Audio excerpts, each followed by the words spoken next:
അദ്ധ്യായം 12 യൂസുഫ്. മക്കയിൽ അവതരിച്ചത്.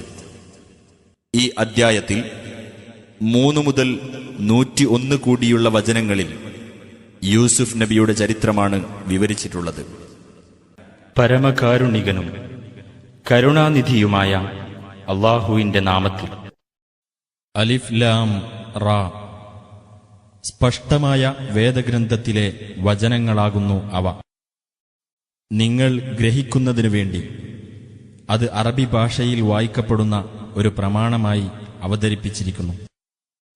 നിനക്ക് ഈ ഖുർആൻ ബോധനം നൽകിയതുവഴി ഏറ്റവും നല്ല ചരിത്ര വിവരണമാണ് നാം നിനക്ക് നൽകിക്കൊണ്ടിരിക്കുന്നത്. തീർച്ചയായും ഇതിനു മുമ്പ് നീ അതിനെപ്പറ്റി ബോധമില്ലാത്തവനായിരുന്നു. യൂസുഫ് തന്റെ പിതാവിനോട് പറഞ്ഞ സന്ദർഭം: എന്റെ പിതാവേ, 11 നക്ഷത്രങ്ങളും സൂര്യനും ചന്ദ്രനും എനിക്ക് സാഷ്ടാംഗം ചെയ്യുന്നതായി ഞാൻ സ്വപ്നം കണ്ടിരിക്കുന്നു. പിതാവ് പറഞ്ഞു: എന്റെ കുഞ്ഞുമകനെ, നിന്റെ സ്വപ്നം നീ നിന്റെ സഹോദരന്മാർക്ക് വിവരിച്ചു കൊടുക്കരുത്. അവർ നിനക്കെതിരെ വല്ല തന്ത്രവും പ്രയോഗിച്ചേക്കും. തീർച്ചയായും പിശാച് മനുഷ്യന്റെ പ്രത്യക്ഷ ശത്രുവാകുന്നു.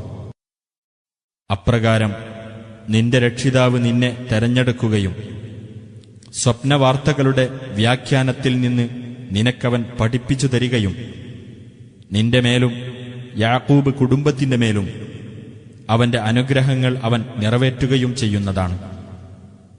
മുമ്പ് നിന്റെ 2 പിതാക്കളായ ഇബ്രാഹിമിന്റെയും ഇസ്ഹാഖിന്റെയും കാര്യത്തിൽ അതവൻ നിറവേറ്റിയതുപോലെ തന്നെ.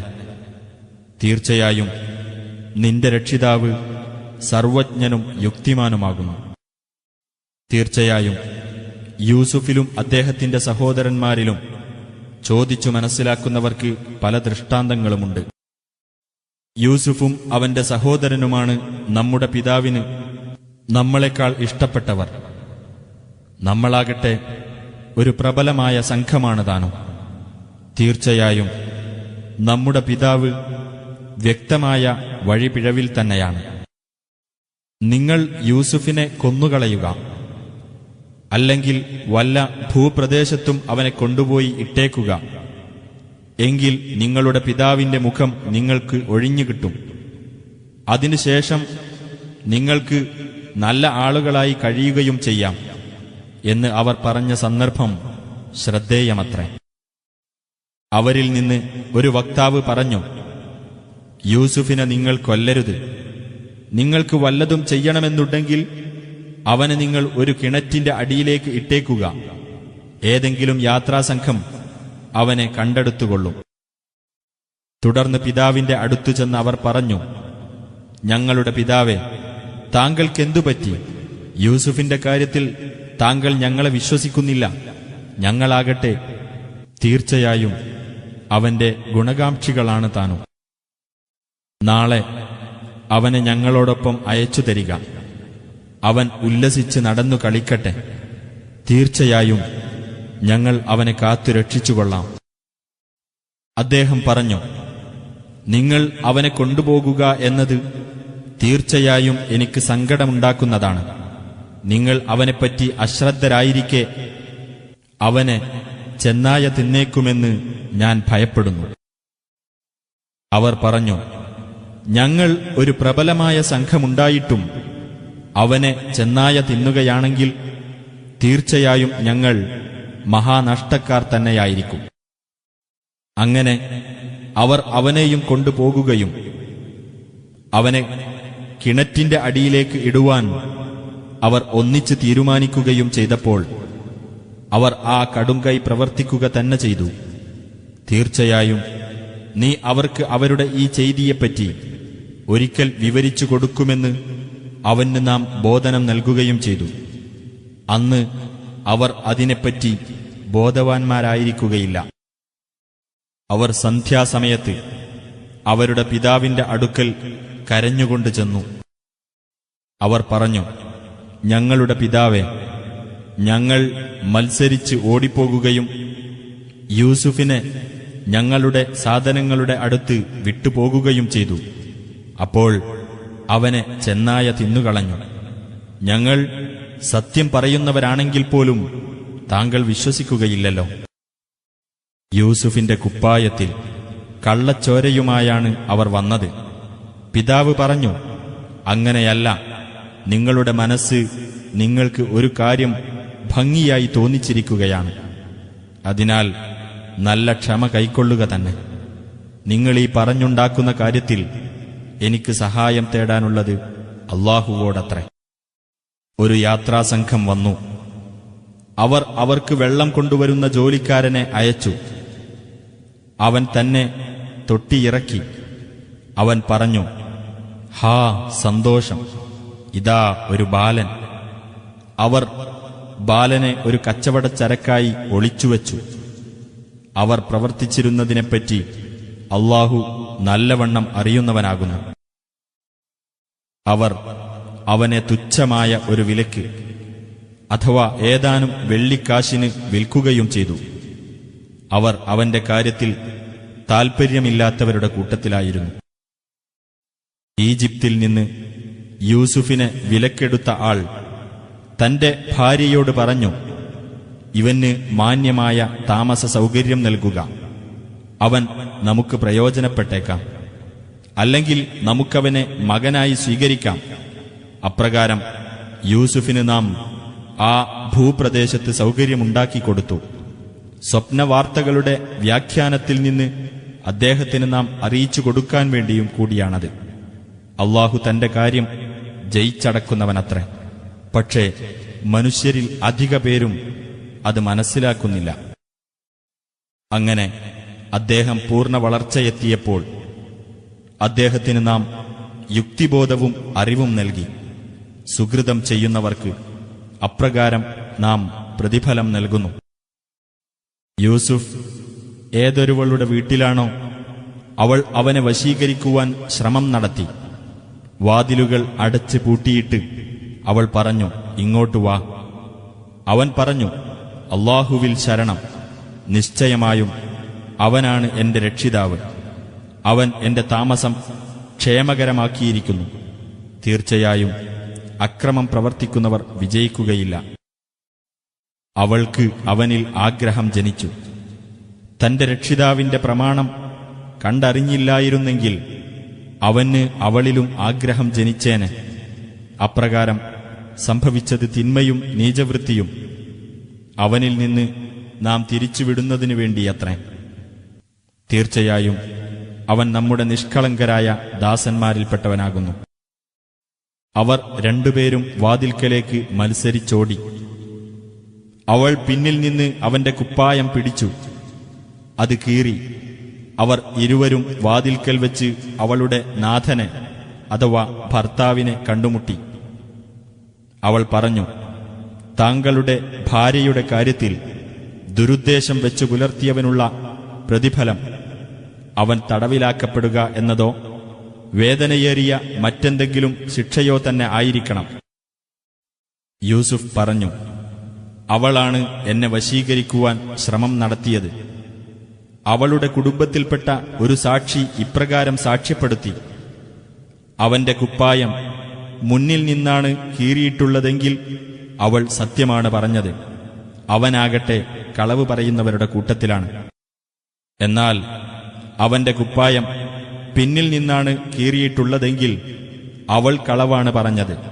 അവനാകട്ടെ സത്യം പറഞ്ഞവരുടെ കൂട്ടത്തിലാണ്.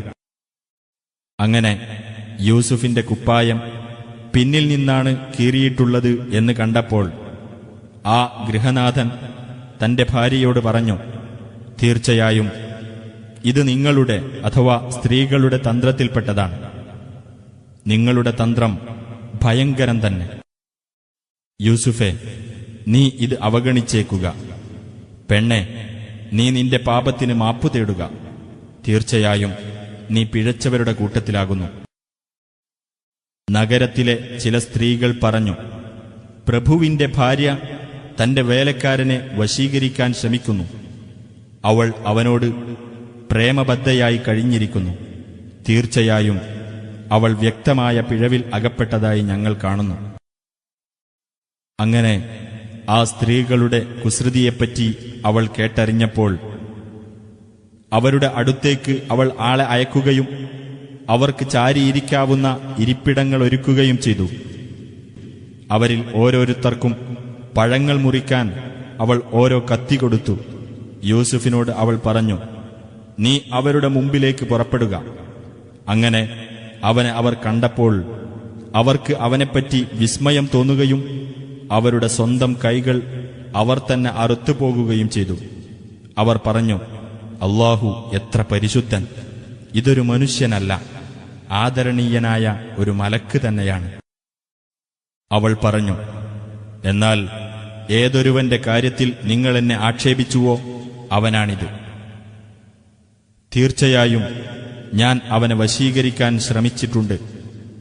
അപ്പോൾ അവൻ സ്വയം കളങ്കപ്പെടുത്താതെ കാത്തു സൂക്ഷിക്കുകയാണ് ചെയ്തത്.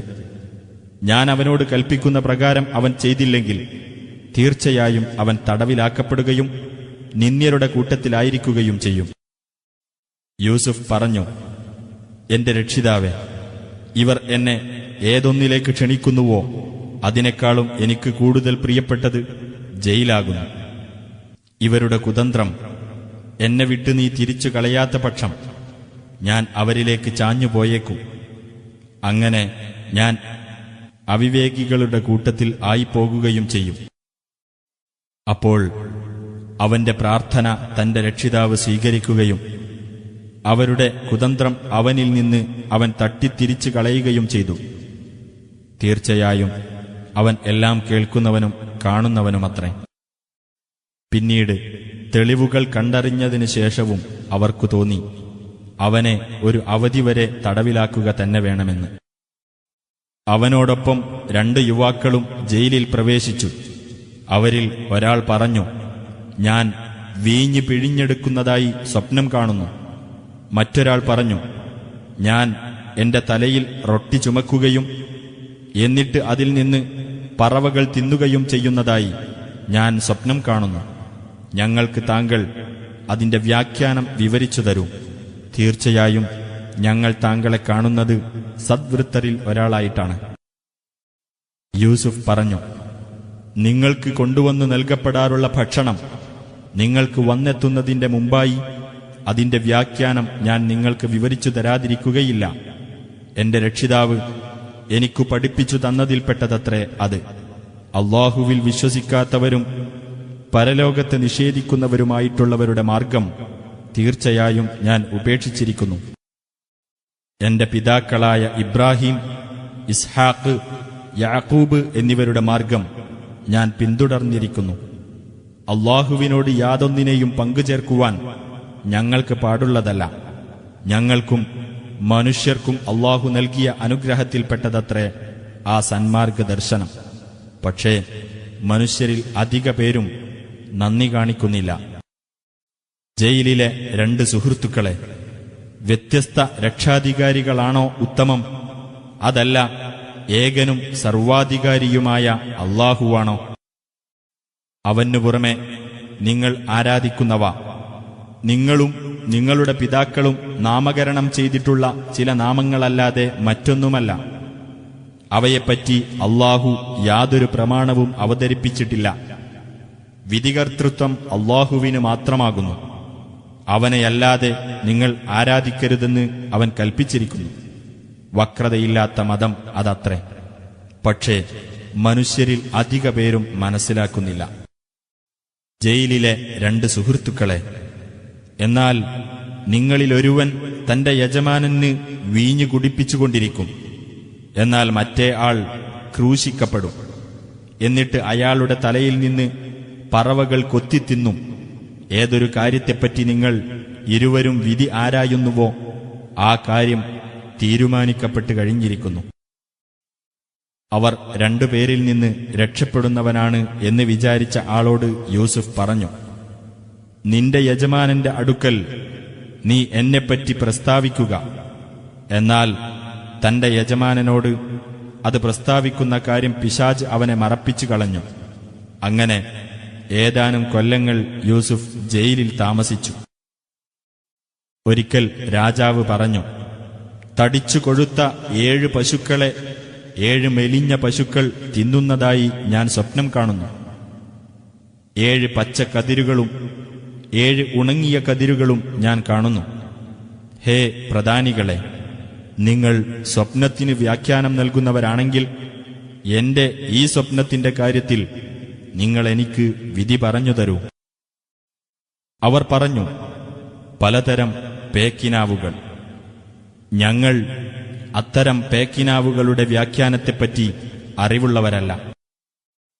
ആ 2 പേരിൽ നിന്ന്, അഥവാ യൂസുഫിന്റെ 2 ജയിൽ സുഹൃത്തുക്കളിൽ നിന്ന് രക്ഷപ്പെട്ടവൻ ഒരു നീണ്ട കാലയളവിന് ശേഷം യൂസുഫിന്റെ കാര്യം ഓർമ്മിച്ചുകൊണ്ട് പറഞ്ഞു, അതിന്റെ വ്യാഖ്യാനത്തെപ്പറ്റി ഞാൻ നിങ്ങൾക്ക് വിവരമറിയിച്ചു തരാം. നിങ്ങൾ അതിന് എന്നെ നിയോഗിച്ചേക്കൂ. അവൻ യൂസുഫിന്റെ അടുത്ത് ചെന്ന് പറഞ്ഞു, ഹേ സത്യസന്ധനായ യൂസുഫ്, തടിച്ചു കൊഴുത്ത 7 പശുക്കളെ 7 മെലിഞ്ഞ പശുക്കൾ തിന്നുന്ന കാര്യത്തിലും 7 പച്ചക്കതിരുകളുടെയും വേറെ 7 ഉണങ്ങിയ കതിരുകളുടെയും കാര്യത്തിലും താങ്കൾ ഞങ്ങൾക്ക് വിധി പറഞ്ഞു തരണം. ജനങ്ങൾ അറിയുവാനായി ആ വിവരവും കൊണ്ട് എനിക്ക് അവരുടെ അടുത്തേക്ക് മടങ്ങാമല്ലോ. യൂസുഫ് പറഞ്ഞു, നിങ്ങൾ 7 കൊല്ലം തുടർച്ചയായി കൃഷി ചെയ്യുന്നതാണ്. എന്നിട്ട് നിങ്ങൾ കൊയ്തെടുത്തതിൽ നിന്ന് നിങ്ങൾക്ക് ഭക്ഷിക്കുവാൻ അല്പം ഒഴിച്ച് ബാക്കി അതിന്റെ കതിരിൽ തന്നെ വിട്ടേക്കുക. പിന്നീട് അതിനുശേഷം പ്രയാസകരമായ 7 വർഷം വരും.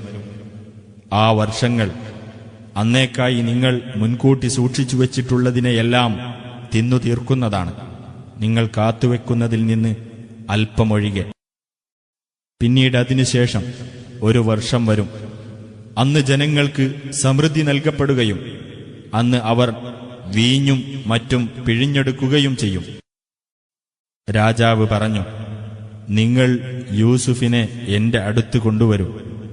അങ്ങനെ തന്റെ അടുത്ത് ദൂതൻ വന്നപ്പോൾ യൂസുഫ് പറഞ്ഞു, നീ നിന്റെ യജമാനന്റെ അടുത്തേക്ക് തിരിച്ചുപോയിട്ട് സ്വന്തം കൈകൾ മുറിപ്പെടുത്തിയ ആ സ്ത്രീകളുടെ നിലപാടെന്താണെന്ന് അദ്ദേഹത്തോട് ചോദിച്ചു നോക്കുക.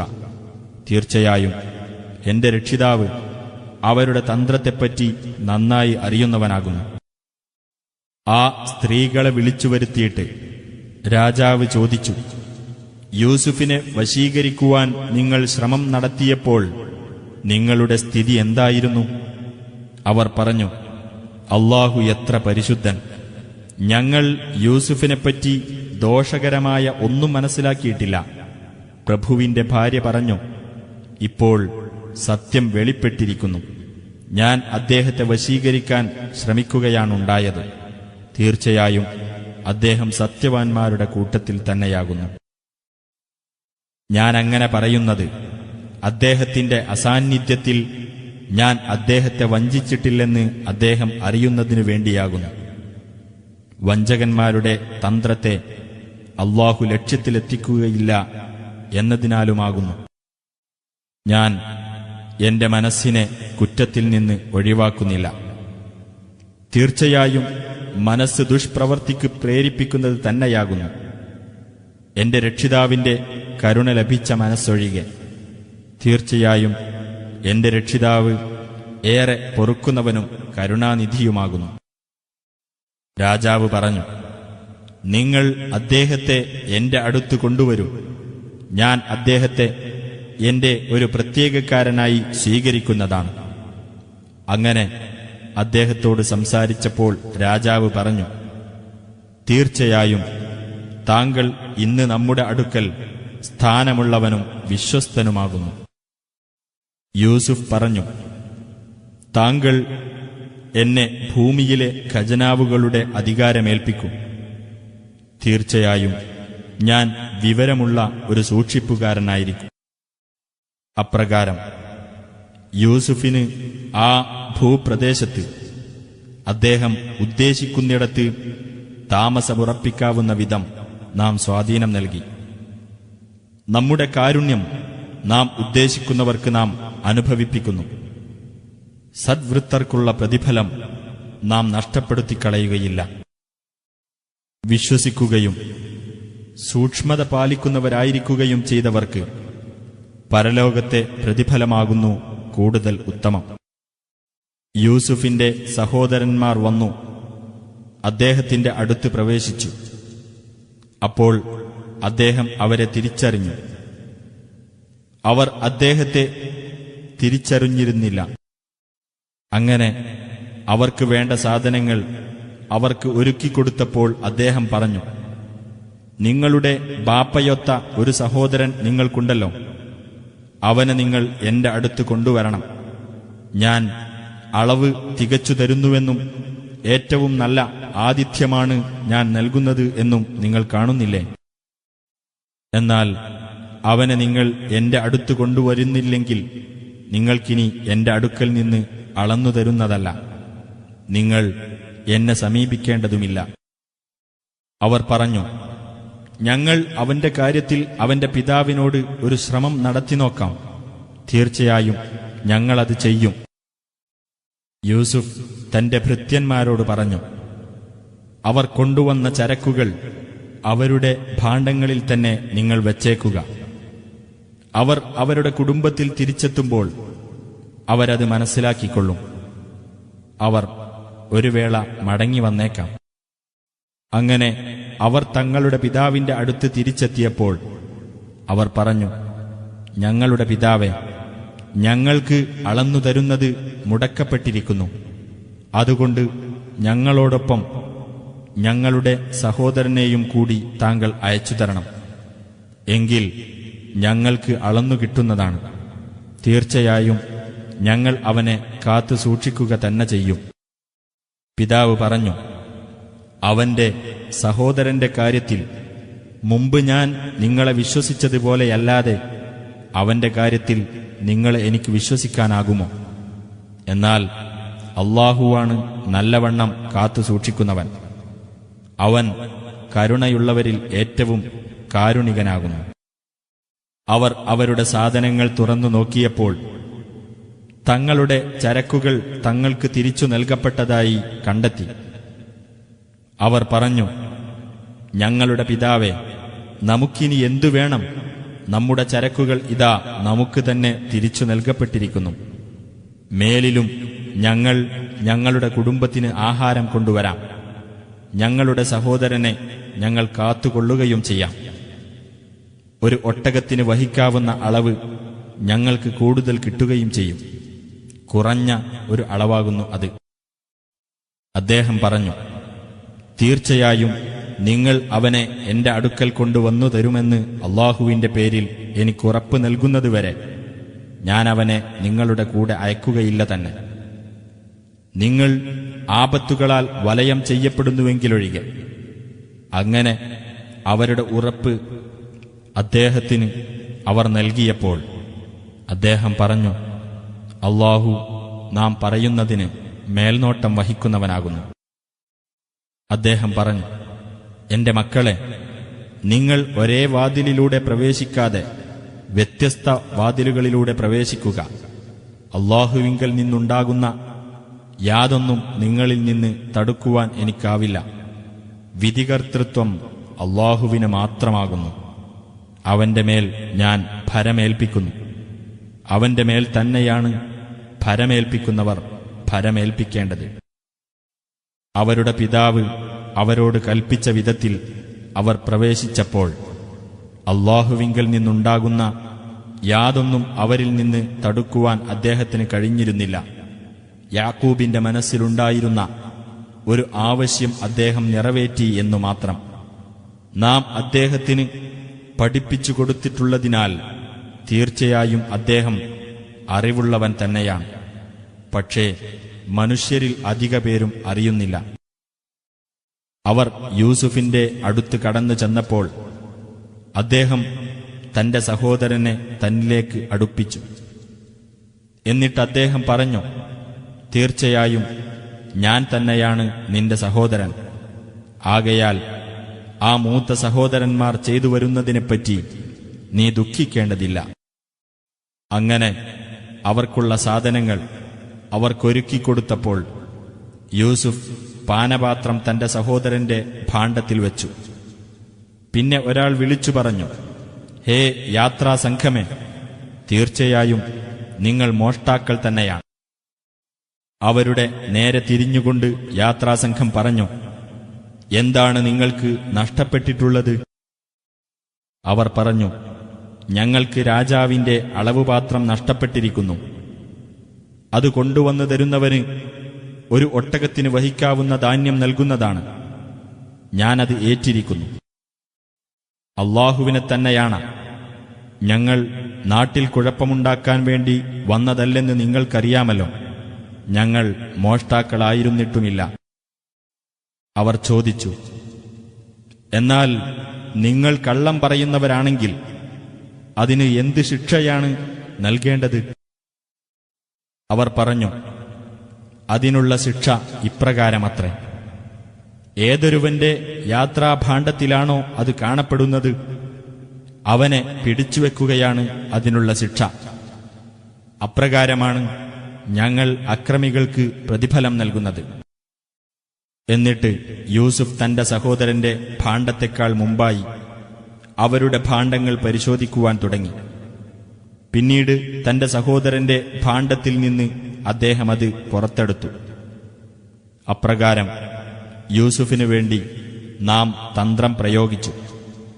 അല്ലാഹു ഉദ്ദേശിക്കുന്നുവെങ്കിലല്ലാതെ രാജാവിന്റെ നിയമമനുസരിച്ച് അദ്ദേഹത്തിന് തന്റെ സഹോദരനെ പിടിച്ചുവെക്കാൻ പറ്റുമായിരുന്നില്ല.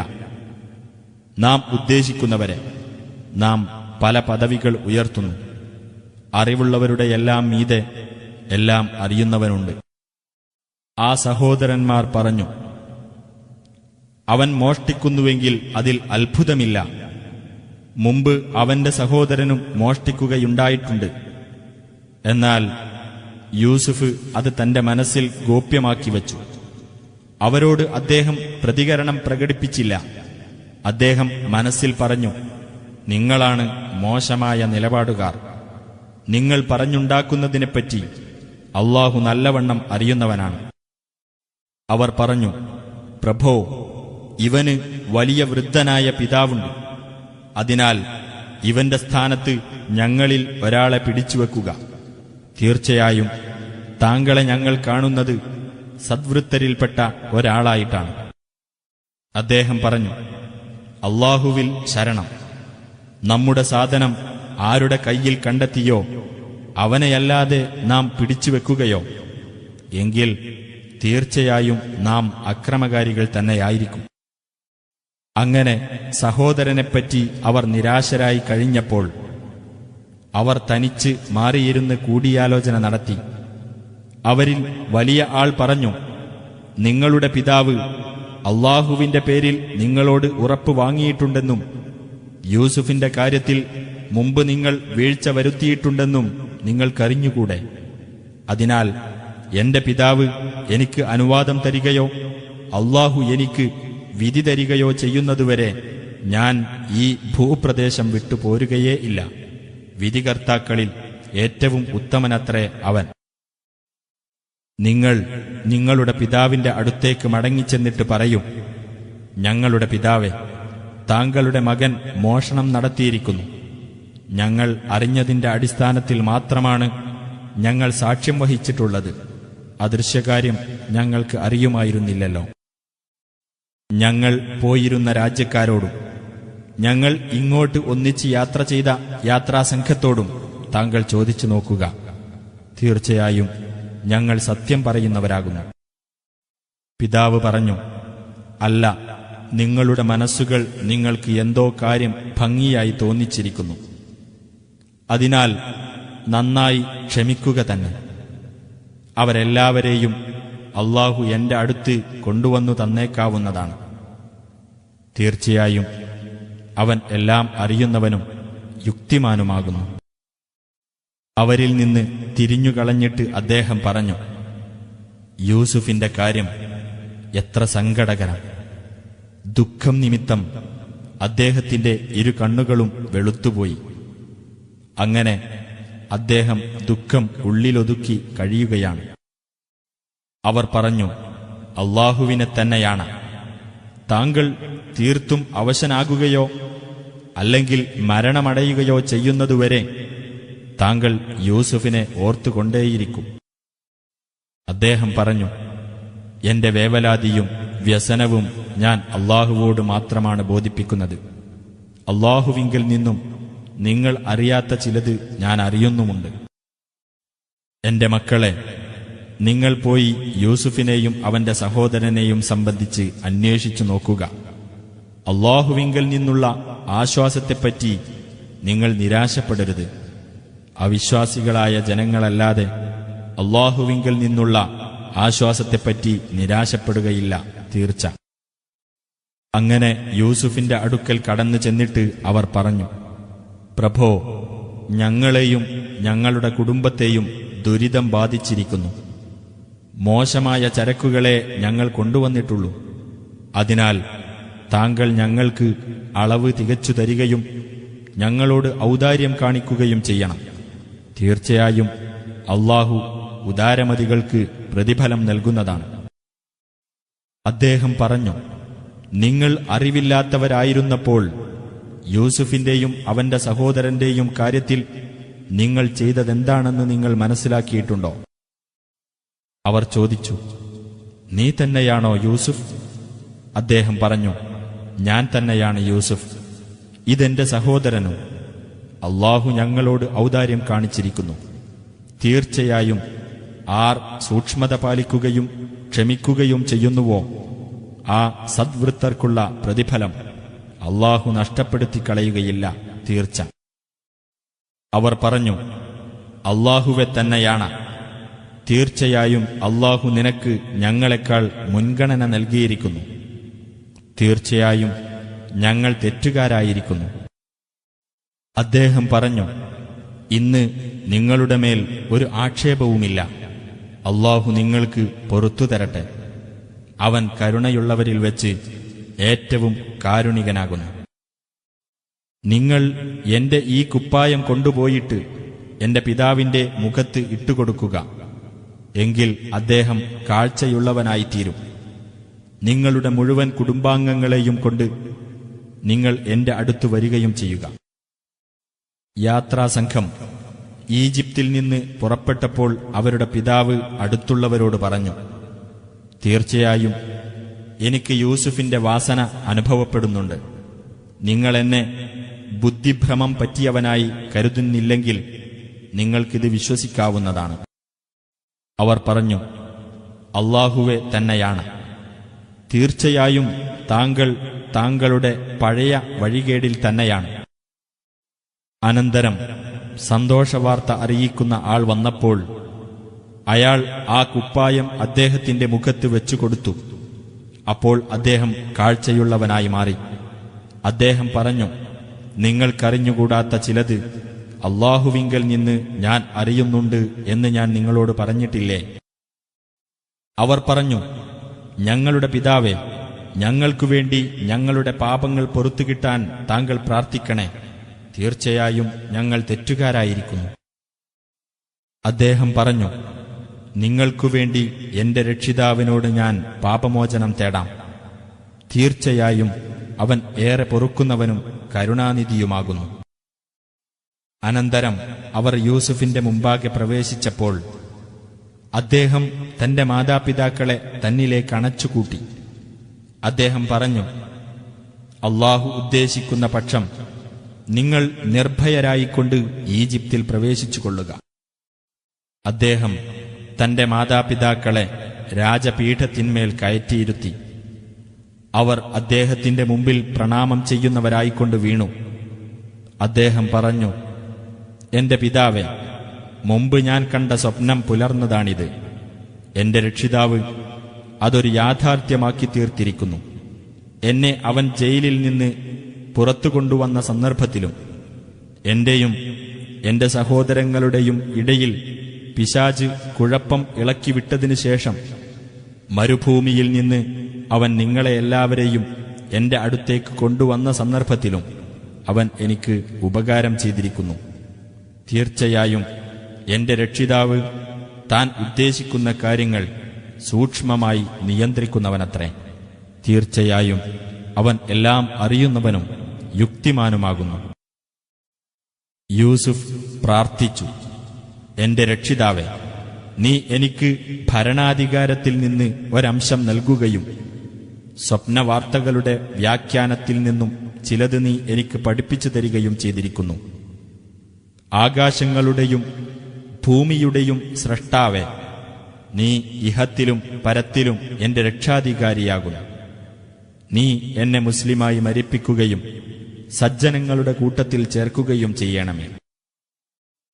നബിയെ, നിനക്ക് നാം സന്ദേശമായി നൽകുന്ന അദൃശ്യവാർത്തകളിൽപ്പെട്ടതത്രേ അത്. യൂസുഫിനെതിരിൽ തന്ത്രം പ്രയോഗിച്ചുകൊണ്ട് അവർ തങ്ങളുടെ പദ്ധതി കൂടി തീരുമാനിച്ചപ്പോൾ നീ അവരുടെ അടുക്കൽ ഉണ്ടായിരുന്നില്ലല്ലോ. എന്നാൽ നീ അതിയായി ആഗ്രഹിച്ചാലും മനുഷ്യരിൽ അധിക പേരും വിശ്വസിക്കുന്നവരല്ല. നീ ഇതിന്റെ പേരിൽ അവരോട് യാതൊരു പ്രതിഫലവും ചോദിക്കുന്നുമില്ല. ഇത് ലോകർക്കു വേണ്ടിയുള്ള ഒരു ഉത്ബോധനം മാത്രമാകുന്നു. ആകാശങ്ങളിലും ഭൂമിയിലും എത്രയെത്ര ദൃഷ്ടാന്തങ്ങൾ! അവയെ അവഗണിച്ചുകൊണ്ട് അവർ അവയുടെ അടുത്തുകൂടി കടന്നുപോകുന്നു. അവരിൽ അധിക പേരും അല്ലാഹുവിൽ വിശ്വസിക്കുന്നത് അവനോട് മറ്റുള്ളവരെ പങ്കുചേർക്കുന്നവരായിക്കൊണ്ട് മാത്രമാണ്. അവരെ വലയം ചെയ്യുന്ന തരത്തിലുള്ള അല്ലാഹുവിന്റെ ശിക്ഷ അവർക്ക് വന്നെത്തുന്നതിനെപ്പറ്റി, അല്ലെങ്കിൽ അവർ ഓർക്കാതിരിക്കെ പെട്ടെന്ന് അന്ത്യദിനം അവർക്ക് വന്നെത്തുന്നതിനെപ്പറ്റി അവർ നിർഭയരായിരിക്കുകയാണോ? നബിയെ, പറയുക, ഇതാണ് എന്റെ മാർഗം. ദൃഢബോധ്യത്തോടുകൂടി അല്ലാഹുവിലേക്ക് ഞാൻ ക്ഷണിക്കുന്നു, ഞാനും എന്നെ പിൻപറ്റിയവരും. അല്ലാഹു എത്ര പരിശുദ്ധൻ! ഞാൻ അവനോട് പങ്കുചേർക്കുന്ന കൂട്ടത്തിലല്ല തന്നെ. വിവിധ രാജ്യക്കാരിൽ നിന്ന് നാം സന്ദേശം നൽകിക്കൊണ്ടിരുന്ന ചില പുരുഷന്മാരെ തന്നെയാണ് നിനക്ക് മുമ്പും നാം ദൂതന്മാരായി നിയോഗിച്ചിട്ടുള്ളത്. ആ അവിശ്വാസികൾ ഭൂമിയിലൂടെ സഞ്ചരിച്ചിട്ട് തങ്ങളുടെ മുൻഗാമികളുടെ പര്യവസാനം എങ്ങനെയായിരുന്നുവെന്ന് നോക്കിയിട്ടില്ലേ? എന്നാൽ പരലോകമാണ് സൂക്ഷ്മത പാലിച്ചവർക്ക് കൂടുതൽ ഉത്തമമായിട്ടുള്ളത്. അപ്പോൾ നിങ്ങൾ ഗ്രഹിക്കുന്നില്ലേ? അങ്ങനെ ദൈവദൂതന്മാർ നിരാശപ്പെടുകയും അവർ തങ്ങളോട് പറഞ്ഞത് കളവാണെന്ന് ജനങ്ങൾ വിചാരിക്കുകയും ചെയ്തപ്പോൾ നമ്മുടെ സഹായം ആ ദൂതന്മാർക്ക് വന്നെത്തി. അങ്ങനെ നാം ഉദ്ദേശിച്ചിരുന്നവർക്ക് രക്ഷ നൽകപ്പെട്ടു. കുറ്റവാളികളായ ജനങ്ങളിൽ നിന്നും നമ്മുടെ ശിക്ഷ തടുക്കപ്പെടുന്നതല്ല. തീർച്ചയായും അവരുടെ ചരിത്രത്തിൽ ബുദ്ധിമാന്മാർക്ക് പാഠമുണ്ട്. അത് കെട്ടിയുണ്ടാക്കാവുന്ന ഒരു വർത്തമാനമല്ല. പ്രത്യുത അതിന്റെ മുമ്പുള്ള വേദങ്ങളെ ശരിവെക്കുന്നതും എല്ലാ കാര്യത്തെയും സംബന്ധിച്ചുള്ള ഒരു വിശദീകരണവും വിശ്വസിക്കുന്ന ജനങ്ങൾക്ക് മാർഗദർശനവും കാരുണ്യവുമാകുന്നു അത്.